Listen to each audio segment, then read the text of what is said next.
किसानों के लिए डेयरी फार्मिंग के बिजनेस में कई संभावनाएं मौजूद हैं।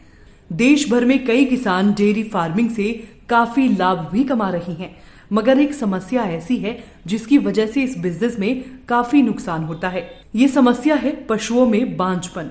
बांझ पशु को पालना किसानों के लिए आर्थिक नुकसान का कारण बन जाता है।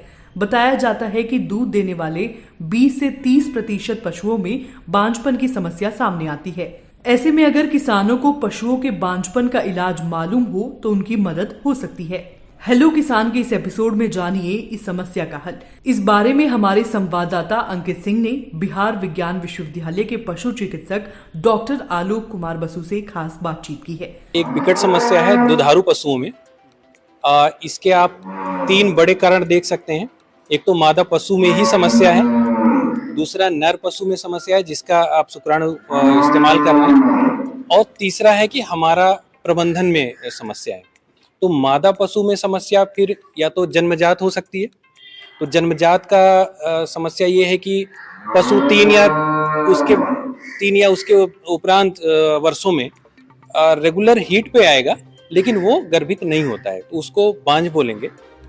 अब ऐसे बांझ पशु जो कभी भी एक बार भी उन्होंने अभी एक बार भी गर्भित नहीं हुए हैं, तो उनके 2 या 3 बार के गर्भधारण की प्रक्रिया करने के पश्चात अगर वो गर्भित नहीं होते हैं तो आपको किसी पशु चिकित्सक से उनको दिखाना होगा। क्योंकि हो सकता है जन्मजात उनमें कोई विकृति हो, शारीरिक विकृति हो, तो ऐसे पशु फिर गर्भित होते भी नहीं है।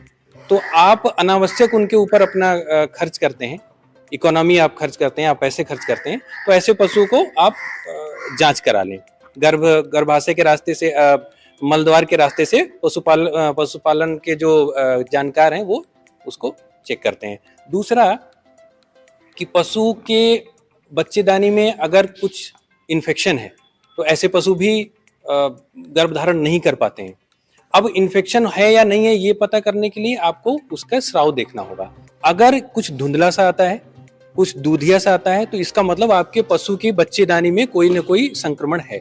ऐसे पशु को गर्भधारण करवाना, इंसेमिनेट करवाना, जो आप पाल रखाना बोलते हैं हिंदी में, वो अगर करेंगे भी तो व्यर्थ जाएगा। इसलिए ऐसा प्रयास न करें। पहले उसको पशु चिकित्सक से उसका उपचार कराएं समुचित। जब तक संक्रमण बच्चेदानी से खत्म नहीं होगा, पशु गर्भित नहीं होगा। तो इसलिए आप उसका प्रयास करें। दूसरा, आप जिस भी व्यक्ति से आप इंसेमिनेट कराते हैं, पाल रखवाते हैं, आपका जो शुक्राणु है वो अच्छी क्वालिटी का होना चाहिए। तो आप हमेशा किसी क्वालिफाइड जो इंसेमिनेटर है उससे ही आप गर्भित करवाएं। ऐसे में कुछ है सर कंपनी में कुछ ऐसी चीजें? कुछ हमारी जैसे NDDB है, उसके यहाँ से जो सीमेन आते हैं वो अच्छे हैं। ABS है, वो अच्छे सीमेन देती है, अमेरिकन ब्रीडिंग सोसाइटी। तो इस तरह के कुछ बहुत रेपुटेशन वाले फर्म हैं जो अच्छा सीमेन देती हैं, उनसे करवाएं। देखिए, सीमेन गलत नहीं होता है, लेकिन सीमेन रखने का तरीका गलत हो सकता है। सीमेन अगर किसी अच्छी लैब से है जहां पर उसमें शुक्राणुओं की संख्या जितनी जरूरत होती है उतनी है तो कोई समस्या नहीं होगी। लेकिन अगर समय पर आप सीमेन नहीं रख रहे हैं या आपके सीमेन बच्चेदानी में न जाकर किसी और अंग प्रत्यंग में चला जा रहा है, तो वहां पर भी पशु बांझ हो जाएगा। तो बहुत सारे ऐसे केसेस देखे गए हैं। तभी मैं बार बार आपसे कह रहा हूं कि क्वालिफाइड होना चाहिए, उस व्यक्ति का क्वालिफाइड होना चाहिए जो सीमेन रख रहा है, जो लगा रहा है, उन दोनों को ही क्वालिफाइड होना चाहिए। प्रबंधन सबसे महत्वपूर्ण इसका पार्ट है। पहला तो खान पान का प्रबंधन। आप हरा चारा उसको दीजिए, जब भी अवेलेबल है हरा चारा देना होगा, भूसा देना होगा। 1/3 आपको दाना देना होगा।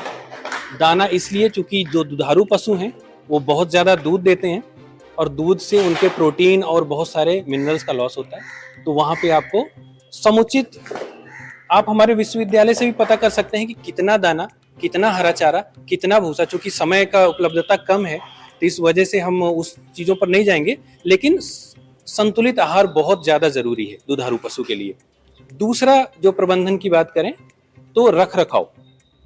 अगर जून या मई जून का समय है जहां पर गर्मी बहुत ज्यादा है, ऐसे समय पर पशुओं को रेगुलर नहलाना, उनका जो आवास है उस पे पानी का छिड़काव करना, और अगर आपके यहाँ पानी की समस्या है तो कम से कम पशु के ऊपर ही छिड़काव करना पानी का, ताकि उसकी गर्मी की वजह से जो तनाव है वो कम हो जाए। बहुत सारे ऐसे लक्षण हैं, तनाव की वजह से पशु बांझ हो जाता है।